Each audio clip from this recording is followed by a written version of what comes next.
All right, everybody, welcome to NorCal Sports Network.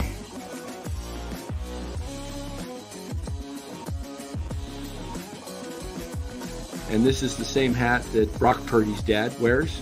Chat loves it when Marty Lurie comes on. Anytime you lose a game this time of year, when you can't go backwards, it's a problem.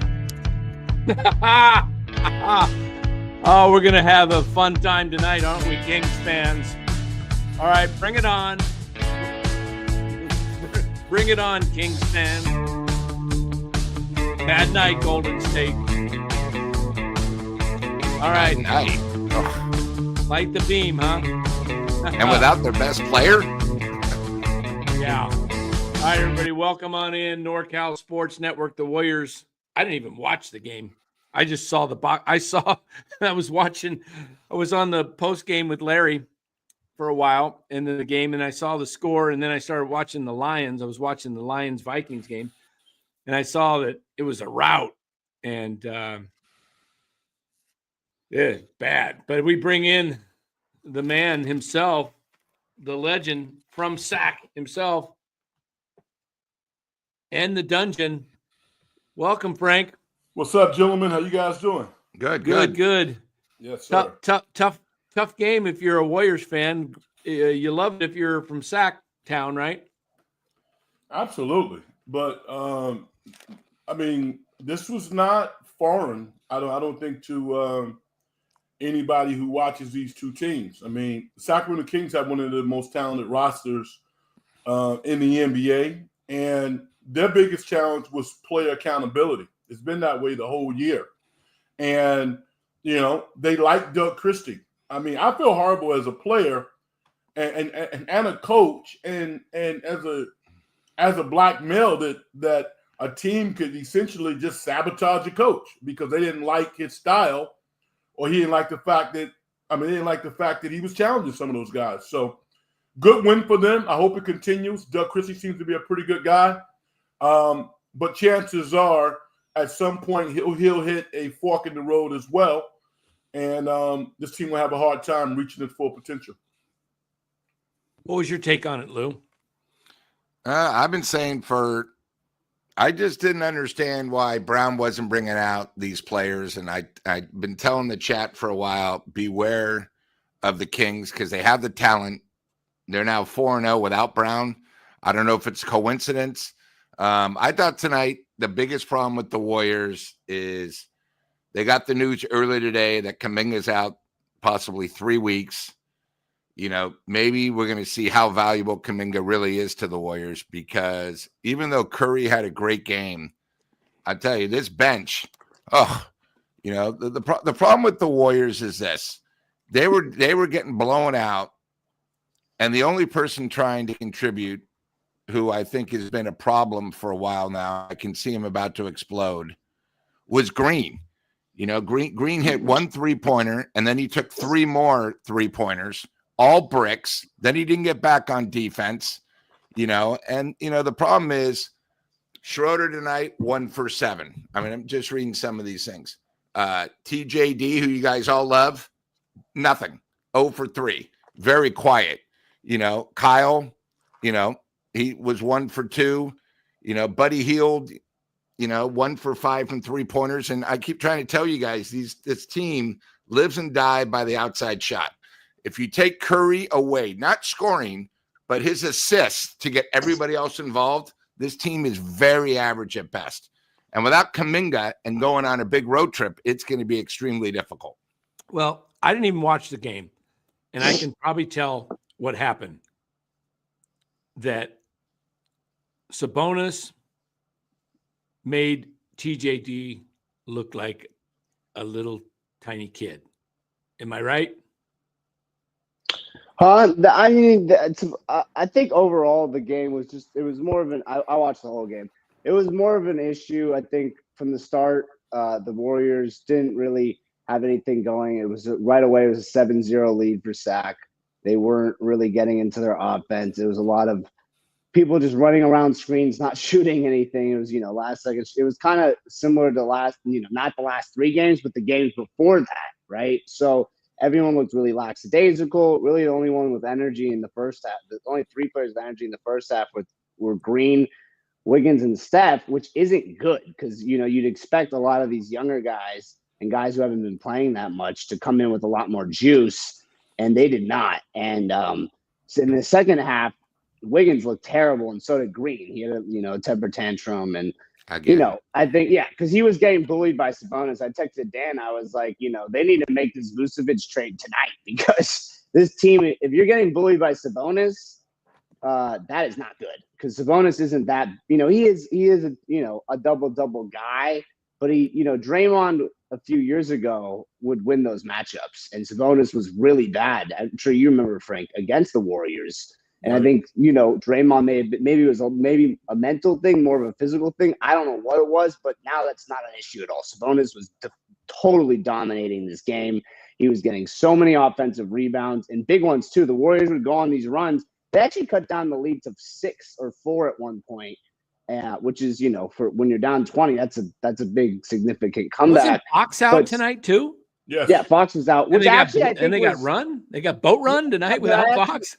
I think the problem is, I think what you're seeing and the Kings are going to have to decide is I don't think Fox and DeRozan can play together and they were talking about it. I was listening on the radio for a little bit. Tim Roy made a good comment that they actually might have too many offensive scorers, the Kings, where there's too many players who can get their own shot. So they were doing a lot of what the Suns and a lot of these teams do with too many scorers, where it's like your turn, my turn type of thing. And that doesn't always lead to success, Dan. And I think that's kind of where the Kings are at after watching this game is they got to decide to get rid of one of those guys, Sabonis, Monk, Fox, or DeRozan, because there's too many scorers. Tonight they were talking about it with Tim Roy made a good comment, taking one of them out. They look great because they knew what they were doing. They didn't have this because I guess he watches some games, Tim Roy was saying, but they didn't have this indecisiveness, and they did. Monk was and he always eats the Warriors alive. But I think that's what from the Kings' point of view, we are NorCal, sports network. I think from the Kings' point of view, if I'm a Kings fan, you gotta decide which one of those guys you want to move off of because the team looks great. I'm surprised how good they looked without Fox. What about sacrifice, though?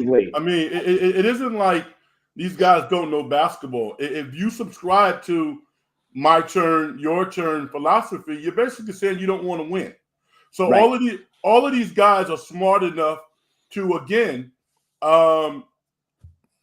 decrease what they bring to the table to offer something else to help the team win. So, I was frustrated as a Kings supporter. I'm not a Kings fan.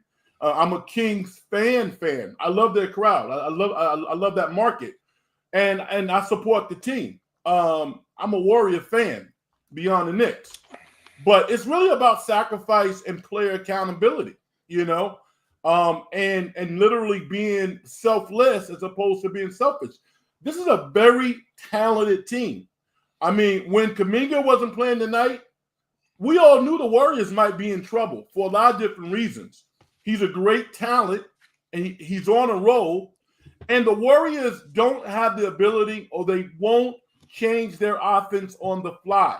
When you come out in the first quarter and you're losing 36-21 because you're not making any perimeter shots, when the only thing you got to do is take the ball to the basket and you won't do it, you're going to lose against most NBA teams.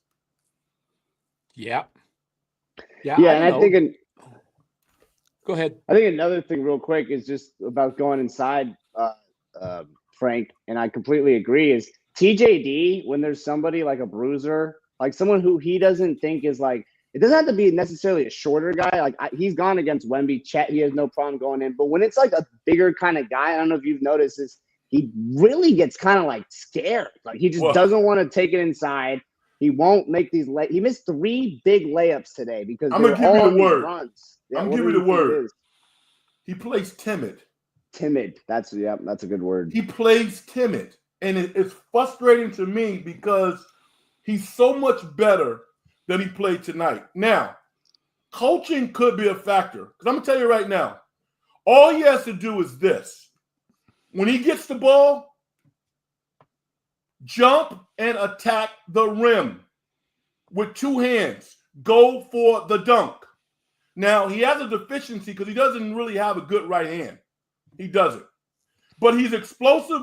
But he's explosive enough to engage the defender, draw contact, and just dunk the ball.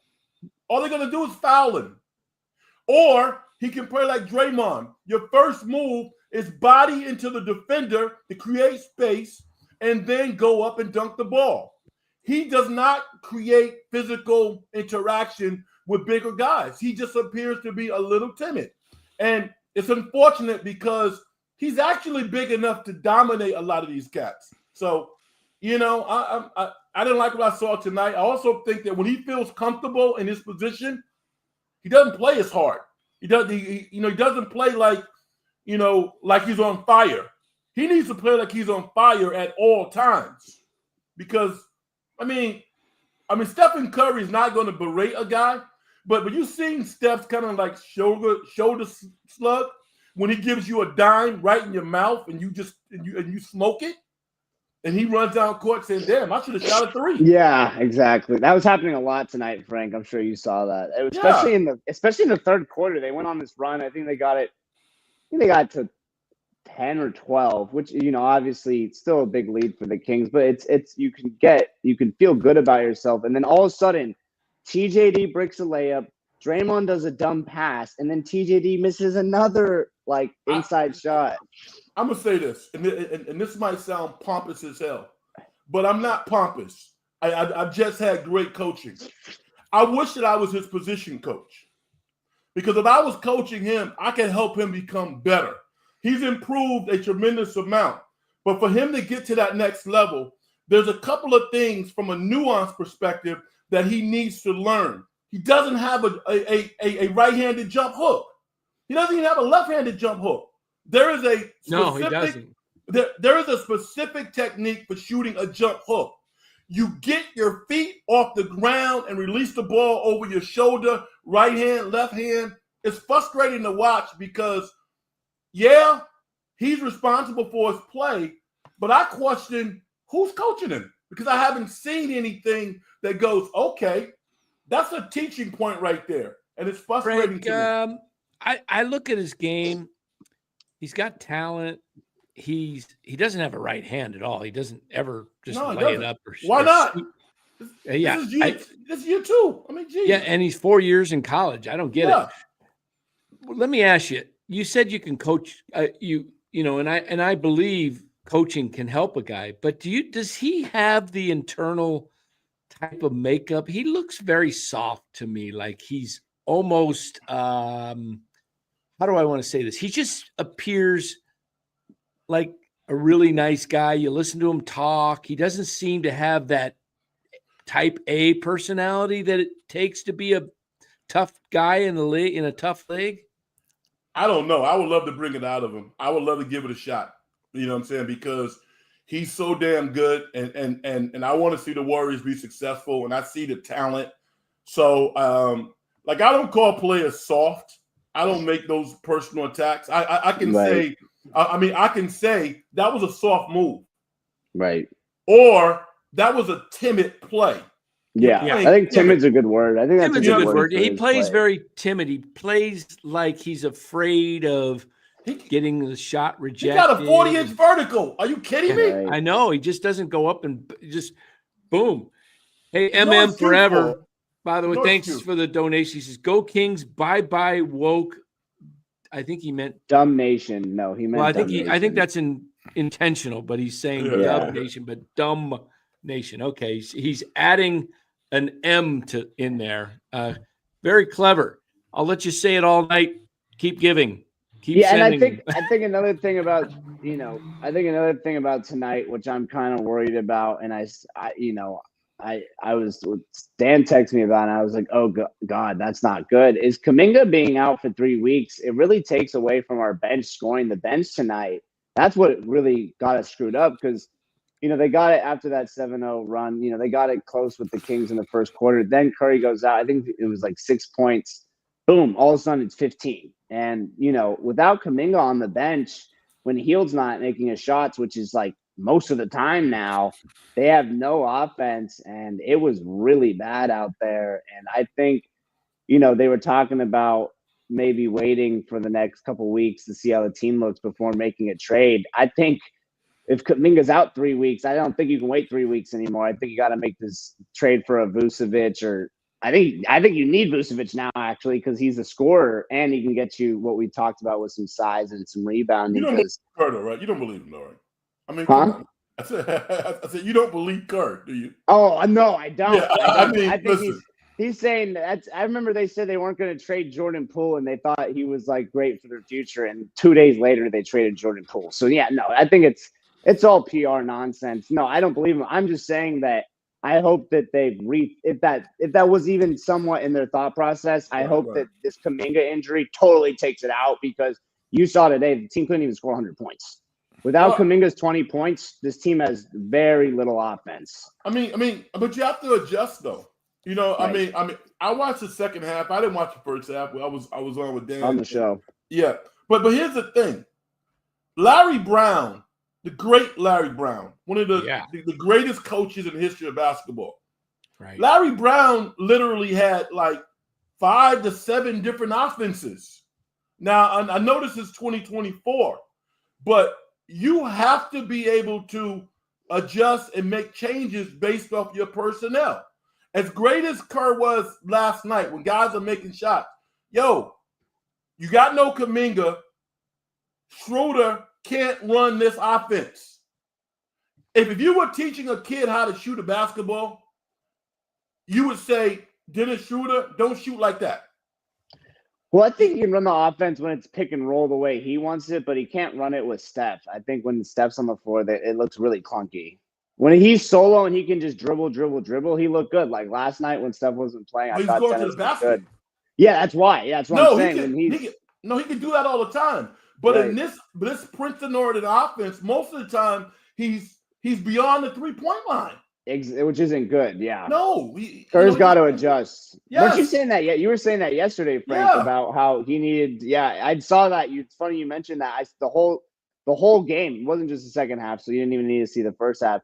Dennis, they were back to running Dennis off these screens, and Dennis, the way his shot is, it's too slow to be like that. It's got to be his choice to get off the shot. It can't be like, oh, here, take the shot. You know what because that's not how his shot, and you're totally right. His shot's kind of, it's not right. Fundamentally, you can't make contested shot shooting like that. You just can't. I can give you 100 reasons why you can't. You can make an open shot because he's perfected it and he has rotations, but if he's contested, you can't make shots like that. I mean, he plays better in the Olympics because the 3-point line is 19.9. That's about his range. But the NBA range is 23.9. Those extra 4 inches causes him a lot of problems. So it's frustrating. Yeah, this was a brutal. And we'll get to the super chat too. Bill M, thank you for the donation as always. Ryan, you're my picks over the next 15 games are in trouble. We could not have JK go out. Wiggins is timid and not aggressive. Yeah, I agree, Bill. I think it's going to be a tough stretch here. I did say 2-1 over the next 3, so hopefully we can get the next 2 here. The Heat don't have Jimmy Butler, and they look really lost. The team looks morale down. So hopefully, we can get them. They'll also be playing on a back-to-back. They play tomorrow and Tuesday. So we kind of get lucky, like Lou was saying, if we can, when you get these teams on a back-to-back, like the Warriors were tonight, a lot of these guys kind of run out of gas. So hopefully the Warriors, day of rest. Steph looks good. Steph looks good. I think that's one thing I took away from the game. Steph looks like he's got it back. It's it's the kind of the story of his career. Almost every December, he's just really bad. So it looks like it's kind of just a holiday season for him again. He looks like he's back, which is really important because if Steph is, going to be really inconsistent like he was for about 2.5, 3 weeks there, why does it matter anyways, right? I think Dan was, saying that for a bit, and he was right. Like if Steph's bad, none of this matters anymore. But he looks like he's good. He had a great game today. He would have dropped 40 if he played 4 quarters. I'll tell you, he's not going to be himself if they don't have Kuminga and they don't do something else because I agree. Yeah. They're just going to trap him. They're going to send every which way you can to him, and they're going to make anybody else but him beat him. And tonight he was getting crafty. He looked really refreshed. I think it's been good, and they need to continue to not play him on these back-to-backs because he looks a lot better since Dan. You were preaching that for me too, but you were a lot. And I think he looks a lot more refreshed. He can't. He's too old. You got to rest him on. It's not that he's just even getting older and playing back-to-backs. It's the way he plays. The way he plays. He runs around. He plays. He plays 30 minutes is equivalent to a guy playing 44, 45 minutes because he's moving all around the whole game. Here's the other thing. He's everybody's Super Bowl. Yeah. Right. Yeah.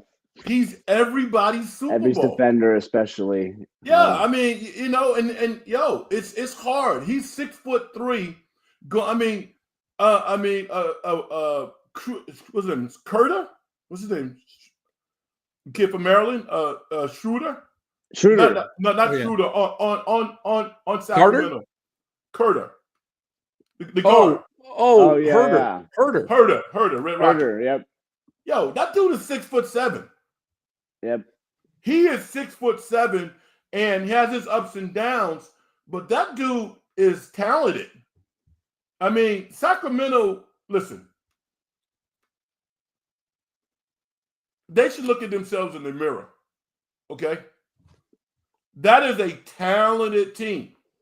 And, they got what they wanted. They got rid of their coach. They got the guy who they want. They should go on a roll, man. They should never lose at home.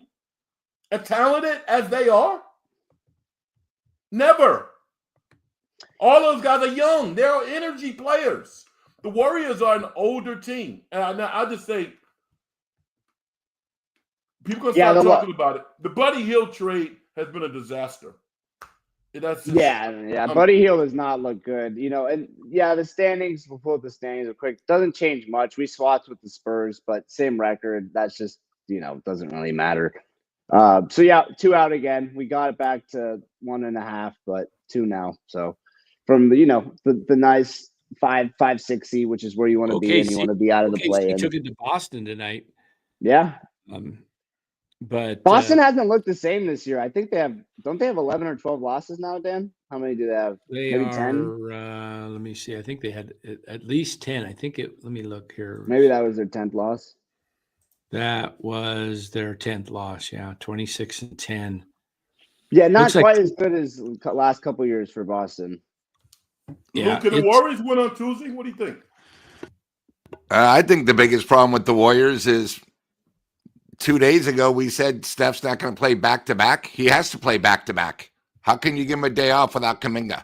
I mean, you don't have enough offense. The other thing is, I think, they should beat Miami, but then, that's 3 games in basically 4 days, and you travel to the East Coast. So I think that's trouble. I think this East Coast trip, is going to be brutal. And then you end at Minnesota with a short, without Kuminga, short thing. I mean, this road trip, I think we should beat Miami, not a problem, but we could get swept on the road, And when's the road trip start? This Tuesday they play. We play Tuesday here against Miami, and then we travel to Detroit. And I keep trying to tell you guys, Detroit's a good team at home. Jay Ivey just broke his leg though, so they kind of.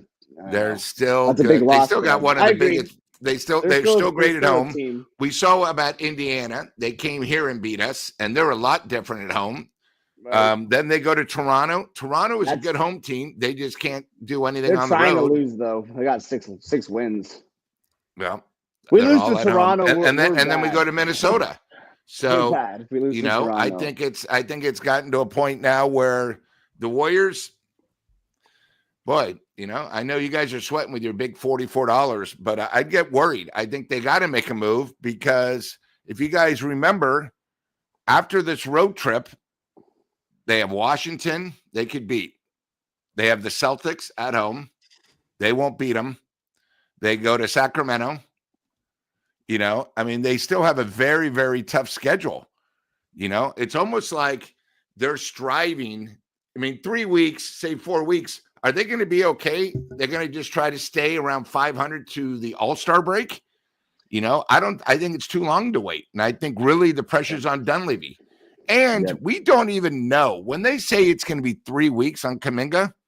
That's just when he's getting reevaluated. I think it's 4 to 5. It's a high ankle sprain, obviously. You got to do something 5 weeks. where, you can't You're wait. right about that. Yeah, especially with the Warriors. We all talk about who we're going to trade for. Chicago wants to get rid of them. We talked about last night. I don't think Chicago would take who we have, but there's 5 teams all trying to improve. And I keep trying to tell you guys this with all these trades. It's sort of like how the Giants are, how the Giants in baseball keep missing out. Everybody wants certain members of the NBA to improve their team because they see what they need to do. I mean, who knows? Fox, might get traded. If he gets traded, that means Sacramento is going to lose a point guard and score. But who do you think they're going to get to give away Fox? Who knows? But all these teams are going. You guys, San Antonio is one shooter away of being better than us. Everybody above us is trying to improve. So we better improve because before we know it, we're going to be in the 12th spot, barely trying to survive. Here's a hot take. You want a hot take? Vucevic will play the Indiana Pacers twice this week. Once with Chicago on Wednesday night, and then Friday night he will be a Warrior by Friday and face. I think this deal gets done in the next couple of days, and probably I'll say Wednesday, Thursday, and then he's in Chicago, meets the Warriors in Indiana, plays twice this week. I think something's going to happen. To play the tennis. I got a nickname, Dan. I'm gonna call you Dan, the Inside Man. I just think they're going to have to do something. They're in trouble. If you go in without JK, I mean, Vucevic at least can score and changes the offense a little bit and gives you some more inside presence, gives you an outside shot that the Warriors don't have. It spaces the floor, which might help a guy like Schroeder drive to the bucket more because now there's nobody down there. All you got to do is change the offense. Yeah, Nikola also has a good pick and roll game, so they would have a good 2-man game, him and Schroeder. And also, I don't know if it'll happen this week, but I think it's going to happen before JK's back. I'd bet money on that. That if it's not Vucevic, it's somebody else. They're making a trade. Now that JK's out, they're going to. Joe Lacob and Dunleavy were watching this game. It was at home. They were there in the stand. You could see that they cut to him a couple. They were pissed. They're going to go. That's probably like say reevaluating. They didn't say the word high ankle sprain, but they don't have to, right? I mean, if it's a they did say high ankle sprain. They did. Okay. I mean, because a regular ankle sprain is guys come back the next night. Lou's right about when they say reevaluate too. You got to keep in mind with the Warriors. That doesn't mean it really is a reevaluation. It's not like, you're playing No, he's out 4 to 5 weeks. I remember 4 weeks. Iguodala had it in the Warriors championship years. He had a high ankle sprain and missed 5 to 6 weeks. Here's the other thing. Because Kuminga doesn't have a contract, I don't think he's trying to screw the Warriors, but his handlers, his managers are like, dude, you ain't coming back until you are 100%. You are not going to do that. I mean, I'll give you a perfect story.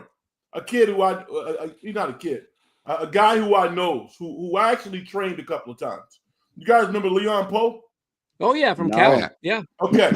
So I worked Leon Poe out a couple of times along drafted by Boston, right? Didn't he get drafted by Boston? Yeah. And here's the thing: Leon Poe hurt his knee in high school, right? Going into his freshman year of college in an AAU tournament. And he rehabbed it, and he got to the point where he was dominating college, right? And that year when Boston won the championship, he had hurt his knee. And he came back like 2 games after that, when he wasn't 100%. And he got hurt. His career was never the same. He was out of the league like maybe 2 years after that.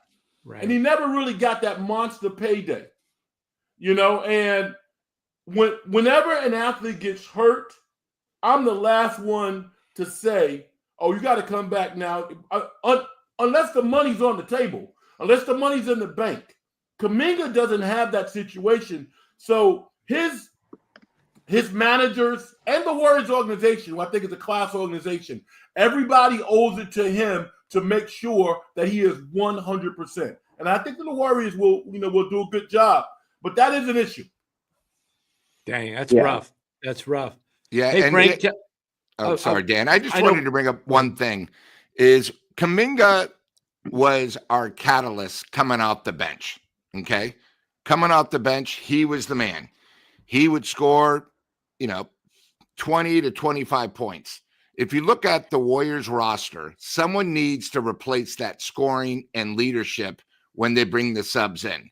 Because we've now gone to a point now where if you look just on our bench tonight, you got Looney, Waters, Santos, Slow-Mo, Buddy Hield, Moody, and Pat Spencer. None of those guys, they're going to need two guys to step up to go what Kuminga was. So it's going to be really, really tough. Plus, what's going to happen is if someone doesn't step up, Steph's going to have to come in more. You're going to have Green playing more. Dennis playing more, and it could get ugly quick. So one of these guys have to step up, and that's it's the NBA. Hey, when somebody goes down, you got to step up. And that's why I give Sacramento a lot of credit tonight. They played as a team without Fox, sort of like how the Warriors did without Curry last night. They played as a team. Now you get Curry back, it's happens all the time in the NBA. So they just got to realize it. And when you go on the road in the NBA, everything's 100 times harder. As Frank will tell you, it doesn't matter. When you go on the road, if they would have played tonight instead of losing by 30, they would have lost by 50 on the road. So they need to step up and they got to look themselves in the faces and realize, we need to do something. But here's the other thing. Maybe they don't want to make a trade because if we trade him and we give away three guys, we're going to bring somebody up from the D League? We need. I like our G League. Let's actually talk about that real quick. Oh my God! Here you go, Ryan. You like our D League in the NBA, and we're going to have a better team without that. I like our two G League players a lot. Dan, give a little. I know you like the first round pick. Who's it? Kevin Knox. Kevin Knox he was the first round pick. He dropped 39 points yesterday, Lou, and also that was the D League. It's not the NBA. Let's remember that. Okay, thanks. Points, you might as well just say the WNBA. Thanks. 39 points. Who else do you like, Ryan? Who else? Oh my God. He's 7'2". Post. He just scored 30.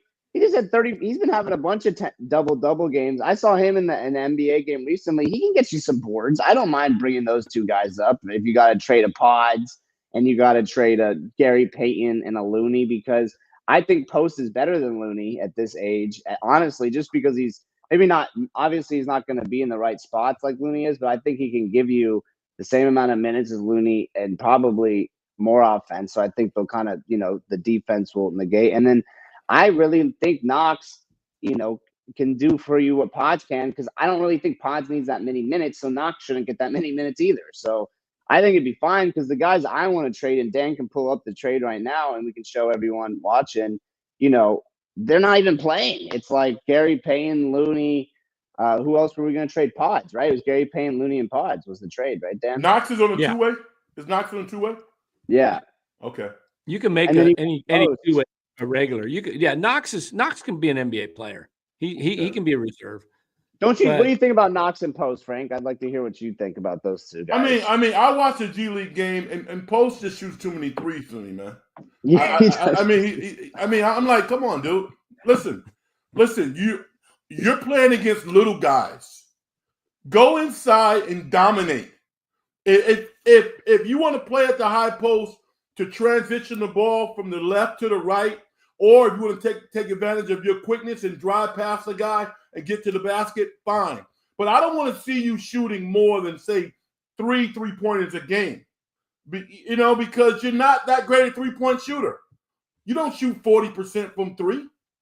I want to see you dominate. I watched the G League game, and it was hard for me to watch more than a quarter, to be quite honest with you, because it was so bombastic, man. Seriously, I watched it, and it's like, come on, man. I'm going to give you a perfect example.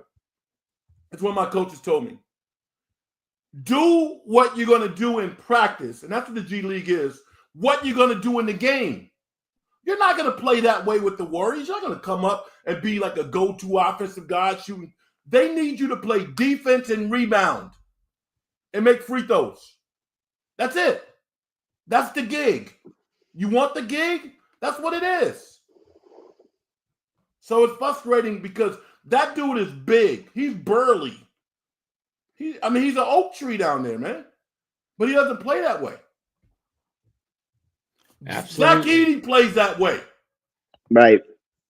Zach Edey plays like he's trying to hurt somebody in a good way. Yes.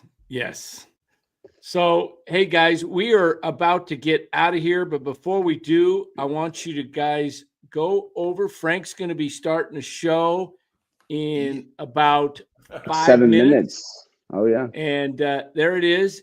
Let me put the banner up, show you what the name of the show is, guys. Go check out In the Dungeon. I'll put the link show in the chat, too.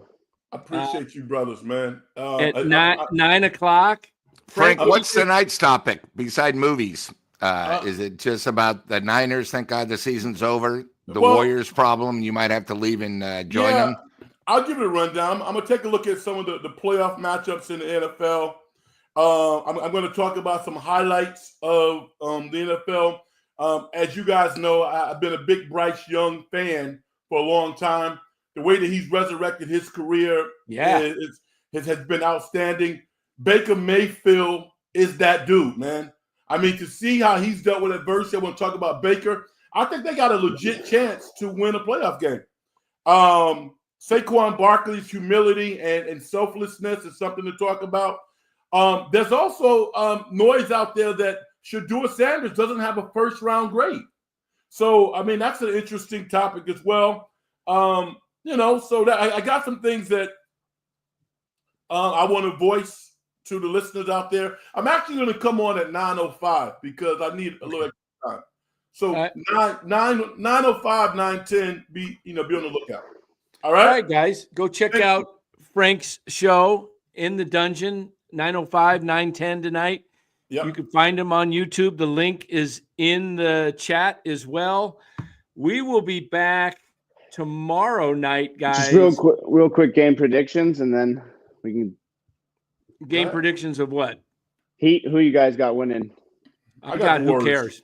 Warriors. What about you, Lou? I got who cares? No, Who you got? We always did that with the Giants post game. If they don't beat Miami, even though Miami can shoot, if they don't beat Miami, it could be a long, long, long month of January. I got to win my bet with Lou. So, I mean, all three of you guys have bets with me. Even the chat knows. I mean, just so you know, Frank, the big man, Dan paid Ryan today. They made a little wager. Dan's very good on his thing. $20, Frank. So, it's one of those things. It's all for fun. I mean, it's not big money. It's just something. But I tell you one thing, the chat never forgets. What? I mean, my God, they're like bankers over there. Hey, do you need a loan? What's going on? All this stuff. Wow. But, it's just all for fun. PK, we'll tell you the bet real quick. And everyone, the bet is Lou said the Warriors would not win. The over-under this season on the Warriors was 43.5 games. Frank, Dan, and I all took the over because we thought that they would win more games. We didn't necessarily know where they were going to be in the standings or whatnot, but the Warriors last season won, 46? Yep. Yeah, so we thought they'd be about the same or better than last year. So anyways, we did 44. Lou did the under. Yeah. All right, gentlemen. We're out. Let's go check out Frank's show. Good to see you, Frank. We'll catch you maybe Tuesday night. We catch you on the Heat post game. Have a good one. Frank. Have a good show. All right. Hey guys, we're out of here ourselves. Monday night, tomorrow night at 7:45. You won't want to miss it. Ned Coletti will join us. We're going to talk Giants. We're going to talk Dodgers, and we're going to talk Hall of Fame. Okay, the Hall of Fame ballot is out, and we'll talk about that. So Ned Coletti right here, NorCal Sports, tomorrow night. And check out, we've got 2 or 3 videos that'll be out tomorrow as well. Make sure you be checking those, watching those. you guys, the videos are kind of nice. They're anywhere from 8 to 20 minutes long. They average probably about 11, 12 minutes, each of them. So they're nice little vignettes that we put out that allow us to give our takes, content, put things out there that's happening, some of the things that we want to see happen. So anyway, appreciate you guys watching NorCal Sports Network. Giants tomorrow night. If you want to head over right now, you got some Giants talk going, I believe, over with Eric, Giants Sports Talk Live. You can head on over there if you're a Giants fan and want some more Giants talk tonight. All right, guys. So we'll see you tomorrow night, 7:45. Thanks, Lou. Thanks, Ryan. And we will catch you on the next stream.